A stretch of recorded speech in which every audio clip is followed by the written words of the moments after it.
Okay, so let's talk about visualization.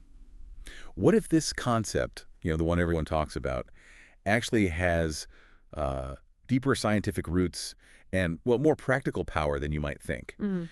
Today, we're not just scratching the surface. Hmm. We're doing a real deep dive into what many top performers, athletes, entrepreneurs, artists call their secret weapon. Yeah, that term comes up a lot. Right. Yeah. It's reported to actually rewire your brain, boost your confidence, and maybe even help you, uh, attract the success you're aiming for. And it often gets brushed off, doesn't it? As just, woo-woo or maybe wishful thinking. Exactly. But as we'll unpack, it's a lot more sophisticated than that. There's real evidence behind it. So our mission today Mm. is to really distill what visualization is, Mm. how it works neurologically and critically, how you can actually use it effectively. Right. Now look, this topic, it could fill a massive book.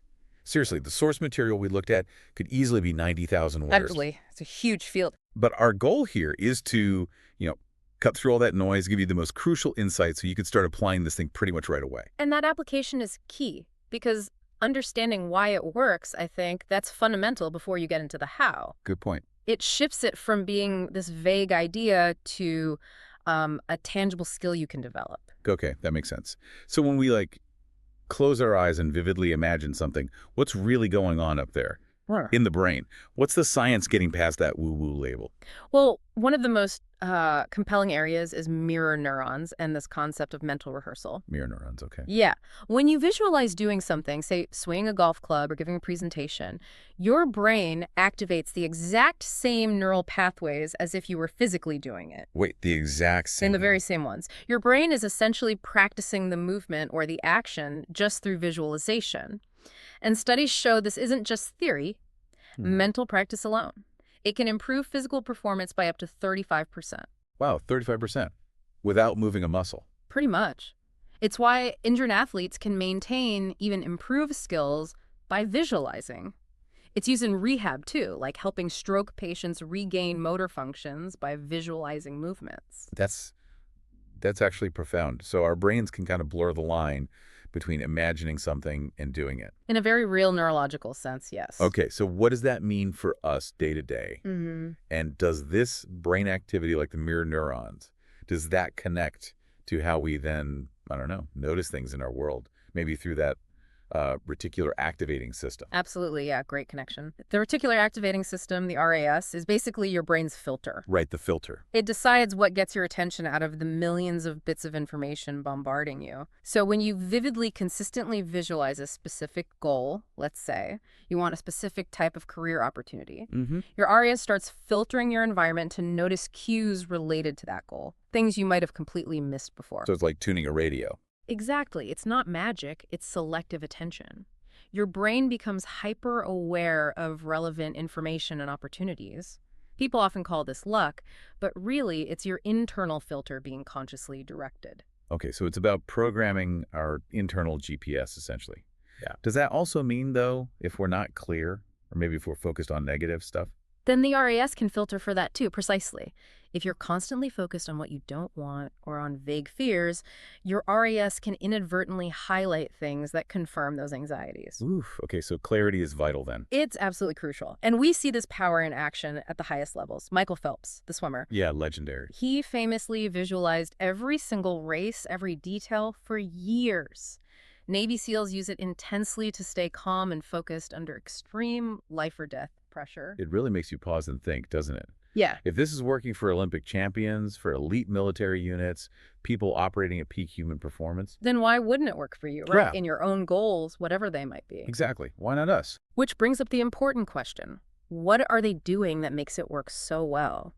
Because it's obviously more than just, spacing out and daydreaming. Ah, yes. That's the key distinction, isn't it? And probably where a lot of people kind of miss the mark. I think so. Because effective visualization, it's not passive. It has to be vivid. It has to be emotional and done systematically. That's critical. Step one really is clarity. You've got to see your goal in high definition. HD goals, I like it. Yeah. So don't just think vaguely, I want more money. Instead, visualize the specific dollar amount. Or picture the actual project you want to complete successfully. Or maybe it's the feeling of connecting deeply with someone. See the detail. See the details, feel the excitement tied to it, hear the sounds associated with that success. Maybe it's applause, congratulations, or just the quiet satisfaction of your new reality. The more specific, the better the blueprint for your brain. Okay, so engaging all the senses, making it really vivid. Yeah. But you mentioned emotion earlier.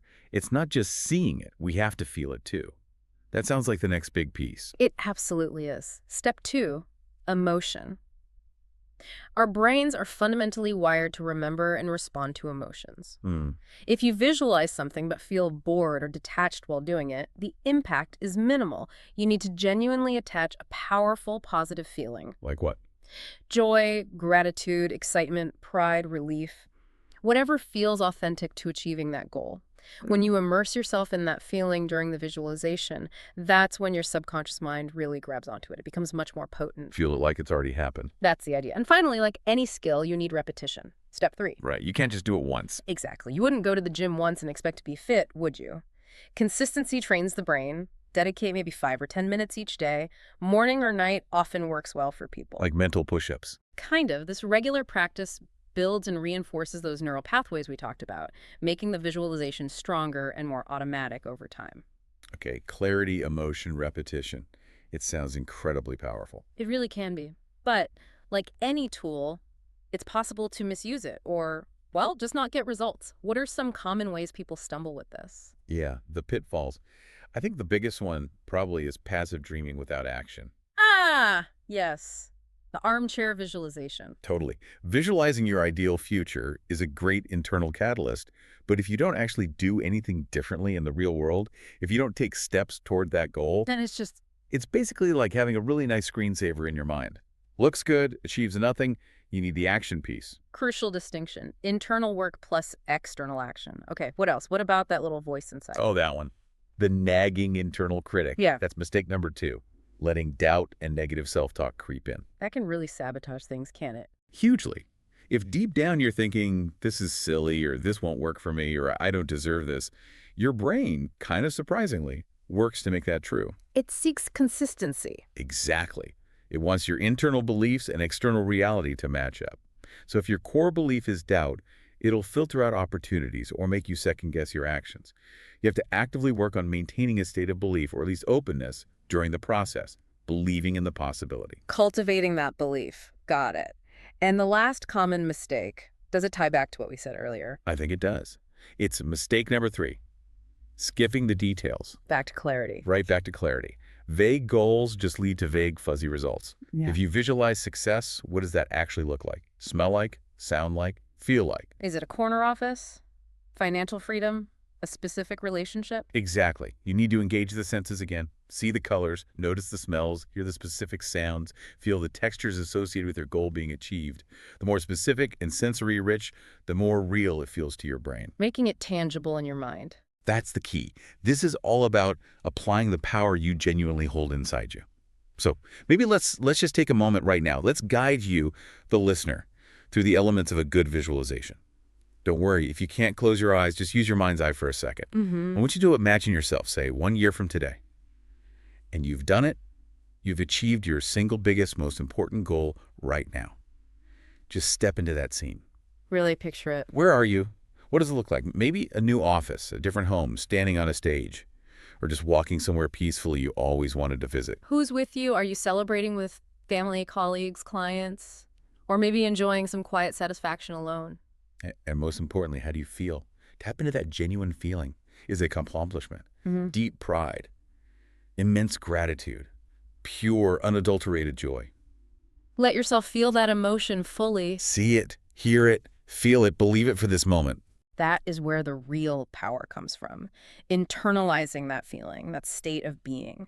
It's not just about the mental picture. It's embodying the feeling of already having achieved it. That's powerful. And to really make it stick, try to quickly revisit that specific scene, that feeling, just for a few seconds, maybe a couple of times throughout your day, like a quick mental check-in. Reinforcing it. Exactly. It keeps your brain aligned with that desired future. It's about starting to live from that place internally, repeatedly. So there you have it. Visualization isn't some kind of mystical force out there. It's a real science-backed tool. Grounded in neuroscience. Yeah, and when you do it correctly with clarity, emotion, repetition, and belief, it can significantly help you move towards your goals. It's basically intentional brain training. Like training any other muscle. And listen, if this sparks your curiosity, there's always more to explore. We've really just covered the fundamentals today. You could do a whole deep dive just looking at specific case studies, people like Jim Carrey writing himself that check, or Oprah's use of vision boards, maybe even how figures like Elon Musk visualize outcomes. There's specific methods. Oh, absolutely. Or you could get into the sometimes subtle, sometimes significant differences between what people often call the law of attraction and the straight neuroscience we've discussed. Yeah. How do those perspectives overlap or diverge? Fascinating questions. Definitely. So we encourage you to maybe mull that over. How might understanding these different angles, these deeper applications, enhance how you use this profound skill in your own life? Food for thought. Definitely. Until next time, keep visualizing, keep taking that action, and keep diving deep.